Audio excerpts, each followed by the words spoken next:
Hello friends, आज हम लोग फंक्शंस विद एरे के कॉन्सेप्ट को पढ़ेंगे। फंक्शंस विद एरे के अंदर हम देखेंगे कि एक पूरे एरे को हम कैसे एज एन आर्ग्यूमेंट फंक्शंस के अंदर पास कर सकते हैं। पिछले कुछ लास्ट वीडियोस में हमने call by value and call by reference के कॉन्सेप्ट्स को पढ़ा था, जिसमें हमने सिंगल वेरिएबल और एड्रेस दोनों को आर्ग्यूमेंट्स के रूप में पास करना सीखा था। आज हम पूरा एरे किस तरीके से पास कर सकते हैं उसको हम देखेंगे। एरे के कॉन्सेप्ट आपको पहले से मैं मान के चल रहा हूं कि आपको पता है। एरे जैसे आपको मालूम है, it's a secondary data type which is a collection of similar kind of elements.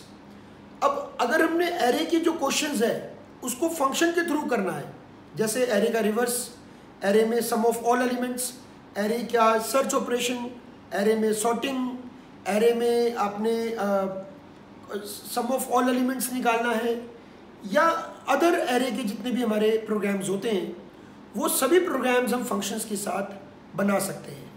ठीक है, तो passing array as an argument in function के अंदर हम एक नॉर्मल प्रोग्राम बनाते हैं और ये सीखेंगे कि वो किस तरीके से काम कर रहा है। इसके लिए सबसे पहले हम लोग मेन प्रोग्राम के अंदर अपने फंक्शन को डिक्लेयर करेंगे। जैसे मैं एक फंक्शन बना रहा हूँ सम एरे के नाम से, और इसमें हमने पहला आर्ग्यूमेंट लिया एरे और दूसरा एरे की लिमिट ली। तो जो हमारा ये जो फर्स्ट आर्ग्यूमेंट है इसमें मैंने सबस्क्रिप्ट का यूज़ किया है, विच एम्प्लाइज कि हम पहला आर्ग्यूमेंट जो है वो एरे पास करेंगे, इसलिए हमने सबस्क्रिप्ट लगा दिया। खाली सबस्क्रिप्ट का मतलब, वैसे तो ये एरे को रिप्रेजेंट कर रहा है, लेकिन खाली सबस्क्रिप्ट का मतलब होता है अनलिमिटेड साइज के लिए हम खाली सबस्क्रिप्ट लगा देते हैं। और ये नॉर्मल एक वेरिएबल है जिसका यूज़ हम अभी देख रहे हैं कि क्या हमने क्यों लिया है हमने ये वाला वेरिएबल। अब सबसे पहले हमने एक 100 का एरे डिक्लेयर किया, एक वेरिएबल डिक्लेयर किया, लूप के लिए आई डिक्लेयर किया और रिजल्ट के लिए हमने एस डिक्लेयर किया। सबसे पहले हमने क्या करना है, एरे की लिमिट इनपुट करवानी है। Enter the limit of an array.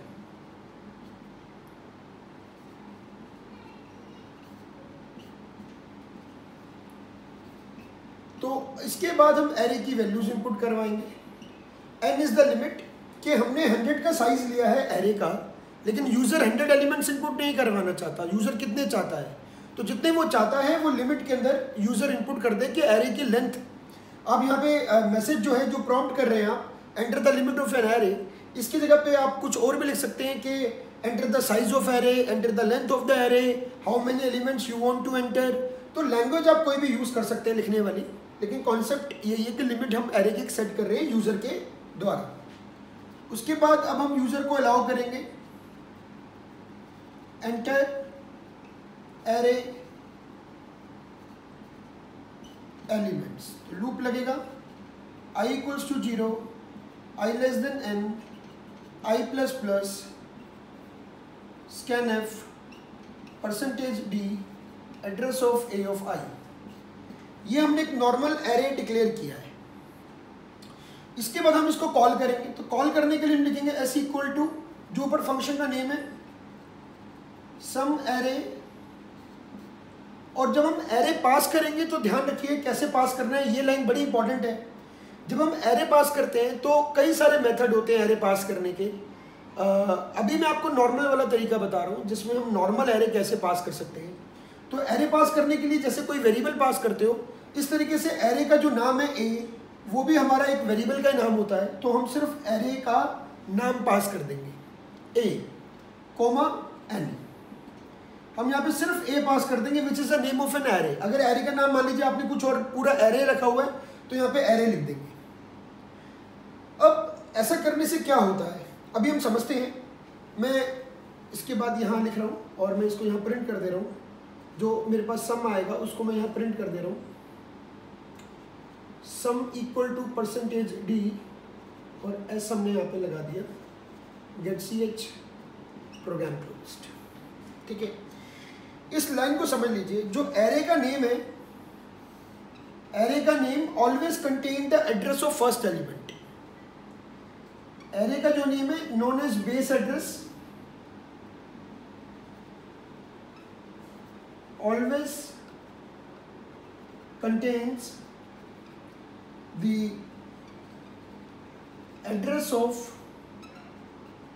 first element। पर इसके बारे में मैं आपको आगे भी बताऊंगा कि जब हम एरे का जो नेम है वो क्या और कंटेन करता है। अभी आप समझ लीजिए अगर हमें सिर्फ एरे पास करना है तो we just pass array name A, और साथ में हमने एन एक लिमिट के रूप में ले लिया। लिमिट के लूप कहाँ तक चले, तो लूप देखिए हम कहाँ तक चला रहे हैं, लेस देन एन तक चला रहे हैं। क्यों? क्योंकि यूजर ने बोला मान लीजिए 10, तो 0 से लेके लेस देन 10, 0 से लेके लेस देन 10 यानी कि 9 तक चले। यूजर ने बोला मान लीजिए 7, तो लेस देन 7 यानी कि 6 तक चले, 0 से लेके 6 तक चले। तो उसके लिए बेसिकली हम लोग लिमिट इनपुट करवाते हैं और उसके अकॉर्डिंग फिर हमारे एलिमेंट्स इनपुट होते हैं और फिर हमने एरे का नेम और एन पास कर दिया। तो इस तरीके से हम एरे पास करते हैं। अब हम इस पूरे प्रोग्राम को बना लेते हैं।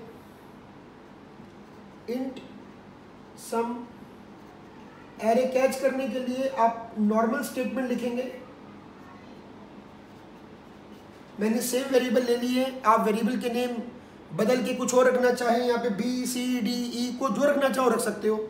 ये एन की जगह पे मैंने एन ही ले लिया है। ऑलरेडी आपको पता है कि ऊपर के वेरिएबल्स और नीचे के वेरिएबल्स चाहे सेम हो लेकिन फिर भी अलग अलग होते हैं। फंक्शंस के अंदर मैं हर वीडियो में ये बात बोलता हूँ, तो आप समझ के चलेंगे कि ऊपर के वेरिएबल्स और नीचे के वेरिएबल्स अलग अलग हैं, चाहे इनके नाम सेम हो या अलग हो। मैं फेमिलियर होने के लिए नाम सेम रख देता हूँ। ए ऑफ सबस्क्रिप्ट, आप चाहें तो यहाँ पे इसकी लिमिट जो 100 ली थी वो 100 भी दे सकते हैं, लेकिन मैंने यहाँ पर सबस्क्रिप्ट लगा दिया, एन नहीं दे सकते अभी, ठीक है ना। अभी एन आपके पास डिफाइन नहीं है क्योंकि एन ऊपर से ही साइड में आ रहा है, ठीक है ना। तो यहाँ पर हम खाली छोड़ देंगे। खाली का मतलब है अनलिमिटेड, कि कितने ही एलिमेंट्स ये कैच कर सकता है। मुझे नहीं पता एरे के अंदर कितने एलिमेंट्स हैं, वो तो हमें मालूम है कि एन तक है, लेकिन फंक्शन को नहीं मालूम तो कितने ही कैच करो, तो इसलिए ये अनलिमिटेड के लिए हम ये लगा देते हैं, ठीक है। इसके बाद हमने यहाँ पे एक वेरिएबल ले लिया x, एक वेरिएबल ले लिया i, और x की वैल्यू 0 कर देते हैं, और एक वेरिएबल ले लेते हैं i, लूप लगाते हैं i equal to 0, i less than n, i plus plus x equal to x plus a of i, और उसके बाद हमने यहाँ पर रिटर्न कर दिया x को। क्योंकि हमारा इंटीजर रिटर्न टाइप है इसलिए x हमारा इंटीजर टाइप है। ये लॉजिक आपको मालूम ही है, और जो रिजल्ट आएगा वो x में आएगा। x यहाँ से वैल्यू यहाँ लेके जाएगा, जो रिटर्न होगी वैल्यू वो यहाँ से यहाँ जाएगी, और इस पूरे की वैल्यू s में कॉपी होगी। s sum of all elements के रूप में प्रिंट होगा रिजल्ट के रूप में, गेट ch करके प्रोग्राम से बाहर आ जाएंगे। प्रोग्राम के लॉजिक को मेरा बताना पर्पस नहीं है, पर्पस है passing array as an argument.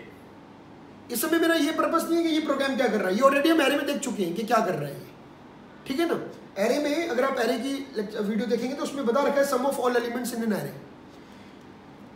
अब हमारा कॉन्सेप्ट समझो यहाँ पर क्या है कि how we pass an array. तो ए और एन इस तरीके से हम शुरुआती तौर पे, इसके मैं और भी आपको क्वेश्चंस करवाऊंगा धीरे धीरे आने वाली वीडियोस में, लेकिन शुरुआती तौर पे आप समझिए कि हम how we can pass array by name itself, only name itself. A, तो ए को ए ने कैच किया इस भांति, एन को एन ने कैच किया। मैं बार बार बोल रहा हूँ, इसके नाम बदल के भी रख सकते हो, ये भी रख सकते हो।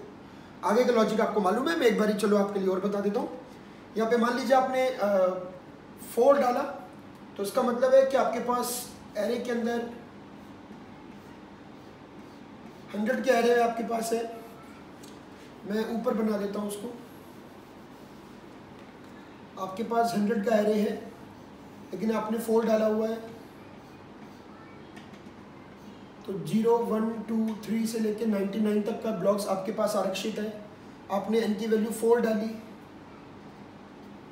ठीक है, n की वैल्यू 4 इनपुट हुई, तो i का जो लूप है वो 0 से लेके 3 तक चलेगा, लेस देन 4, तो 4 एलिमेंट इनपुट होंगे, 10 20 मान लीजिए, 30 मान लीजिए, 40 मान लीजिए, ठीक है ना। इस तरीके से आपने एलिमेंट डाले। तो अब जो एलिमेंट इनपुट हुए वो एरे ए में हुए, ये पूरा एरे ए है और एन हमारे 4 है, तो यहाँ पे ए ने कैच किया एरे को पूरे को और एन ने कैच किया 4 को, ठीक है। अब हमारे पास यहाँ पर है वेरिएबल कौन सा, x, जिसकी वैल्यू 0 है, i की वैल्यू 0 है, तो a ऑफ 0 में क्या एलिमेंट है, 10, 10 ऐड होगा, x की वैल्यू 0 में, तो 10 प्लस 0 10 हो गया, तो x की वैल्यू 10 हो गई। अब लूप के अंदर सिंगल लाइन की स्टेटमेंट है तो ब्रैकेट की जरूरत नहीं होती, तो ऊपर जाएगा, यहाँ से लूप ऊपर चला जाएगा, x की i की वैल्यू 1 कर देगा, i की वैल्यू 1 4 से छोटी है, a ऑफ 1 पे कितना एलिमेंट है 20 ऐड हो जाएगा x की लास्ट वैल्यू में विच इज 10, तो 20 प्लस 10 कितना हो जाएगा x की वैल्यू ऑफ करंट, यस 30। ऊपर गए i की वैल्यू होगी 2 हो गई, a ऑफ 2 में कितना 30 प्लस 30 x की वैल्यू ऑफ 60 हो चुकी है। ऊपर गया i की वैल्यू होगी 3, a ऑफ 3 में आया 40, हम देख सकते हैं a ऑफ 3 की वैल्यू 40 है, 40 ऐड होगा 60 में कितनी वैल्यू आ जाएगी 100। ऊपर गया i की वैल्यू 4 हो गई, n की वैल्यू भी 4 थी, लूप ब्रेक हो जाएगा, रिटर्न क्या होगा 100 यहाँ से यहाँ जाएगा, यहाँ से s में जाएगा, s कितना प्रिंट हो जाएगा 100, क्योंकि इनका टोटल करेंगे तो 100 आएगा। 40 प्लस 30 70, 70 प्लस 20 90, 90 प्लस 10 100। ठीक है, इस तरीके से हम अपने पूरे प्रोग्राम को बनाएंगे। अभी पूरा प्रोग्राम बनाइएगा, इसके नीचे ये वाला जो ये गेट ch खत्म हो जाए उसके नीचे फिर आप ये वाला पोर्शन लिखेंगे, देन यू विल फाइंड कि आपका जो आंसर आ रहा है, और इन्हीं वैल्यूज आप कोई और वैल्यू भी डाल सकते हैं, माइनस में भी डाल सकते हैं, प्लस में भी डाल सकते हैं, then you will surely find an answer. ठीक है, सेमीकोलंस का ध्यान रखिएगा। इस तरीके से आप शुरुआत करिए एरे की प्रोग्राम्स फंक्शन के थ्रू बनाने के लिए। कौन कौन से बना सकते हैं, रिवर्स बना सकते हैं, रिवर्स ऑफ ऑल एलिमेंट्स में ध्यान रखिएगा कि रिटर्न मत करवाइएगा, क्योंकि रिवर्स जब एरे का करवाएंगे तो मल्टीपल वैल्यूज़ को रिवर्स करवाएंगे, है ना। जैसे इसका रिवर्स करवाना होता तो मैं प्रिंट करवाता 40 30 20 10, सिंगल वैल्यू नहीं है, तो उस केस में क्या लगाएंगे, एब्सोल्युटली राइट, वॉइड लगाएंगे। इसको भी वॉइड के साथ बना सकता था, यहाँ वॉइड लगा देता, यहाँ वॉइड लगा देता और x को यहाँ पर प्रिंट करवा देता, फिर मुझे ना तो इस s की जरूरत थी और ना इस लाइन की जरूरत थी। ठीक है ना, आप समझ सकते हैं क्यों, क्योंकि मैं आंसर नीचे प्रिंट करवा रहा हूँ। तो रिवर्स ऑफ एरे है, या एलिमेंट्स सर्च करने का एक प्रोग्राम है, या आप इसमें और प्रोग्राम्स है, copy of one array into another in reverse order है। तो ऐसे छोटे छोटे प्रोग्राम्स आप थोड़े से बनाएंगे तो आपके अंदर कॉन्फिडेंस लेवल बिल्डअप होगा।